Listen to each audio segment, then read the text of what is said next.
I went to go do this Euro trip, and I visited Amsterdam. I had to go get my haircut. Went to go get my haircut at this place. Sat in the chair. This guy that was from Riwa, actually, Maiava, shout out to Pace. And and he's cutting my hair. He's cutting my hair, and I'm telling him, I'm like, I really want to move here. That's just based on a whim. You know, I've got no plans, whatever. I'm currently working in for an events company back in Australia, blah, blah, blah.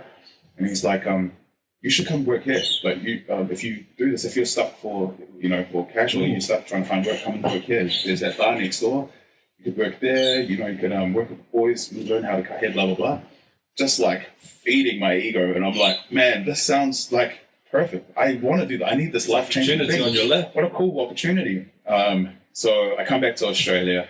I quit my job in 2 months. So you went there like just for a trip? Euro just holiday? For a holiday. Came back, handled my resignation. Gave him 2 months. I was talking to my boss at the time. She's like, what are you doing? I'm like, I'm going to work at this barbershop. It's going to be sick and everything. I emailed the boys at the barbershop. There's the two boys from Christchurch that owned the barbershop. Yeah. Emailed them. I was like, hey, boys, blah, blah, blah. Here's my CV. I'm coming over to work for you guys.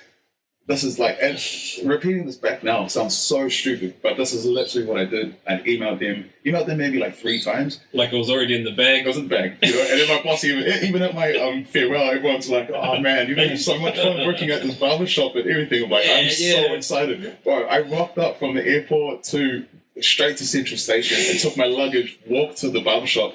It's like, I'm here. And they're like, who are you?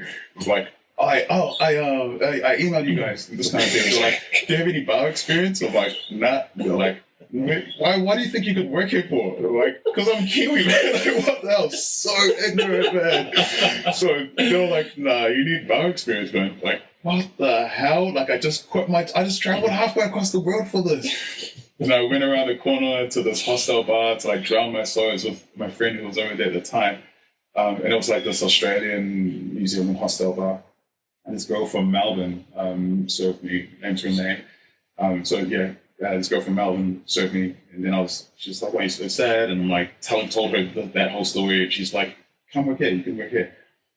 So I ended up working there for a month. The boys finally it was literally around the corner from the bar I wanted to work at. So the boys came in and had a drink with me, and they're like, oh, we got your email. So they got one of their staff members, like their manager, to contact me, and he was like, can you come in for a meeting? I went in for a meeting the next day after working at the hostel bar for a month. Went into the other bar, the barbershop, and then he's like, we need you to be manager. And I was like, I've only worked at a bar for a month, and I've never managed people. You know, it's like, welcome to the hospital. So it's like, yeah, sweet. So I managed that bar for a whole year, man. It was sick. It was sick. From like high to low to high. Hard, yeah, exactly. And that's when I contacted all my mates back here, and I was just like, yeah, I'm living my dream, man. Instant photos, like, yeah, it's going good at the like bar. A month late. That's crazy, man. Just flew all the way there. But just so like, it works out, you know. Ignorantly confident, you know. Like I went there. Honestly, man, I remember that moment walking up into that barbershop with my luggage as well. Walking up and just being like, where's my locker? Yeah, guys, I'm here. Where's my locker? Where's my key? Where's my key? But yeah, no, it was a cool experience. I learned from that. What, it didn't cross your mind that you would have to cut here? I'm not even gonna lie. I knew. Seems pretty easy, eh? Learn on the job, man. Yeah, learn on the job, man. Got electricity, plug in the clipper, bing, bong, bang. Number one. Yeah, number 1, 2, what do you want? Doing these ones with the scissors? Yeah. I don't know. I have no idea. I was just ignorantly confident. And I obviously only realized that now, because at the time, it wasn't even, it didn't have a name. That was me. I was, this kind of thing. I'm going to get it because I'm me. And that was a mad eye-opening moment, like, rein it in, because like, you're not that. But it wasn't. You got it in the end? Got it in the end. It all worked out.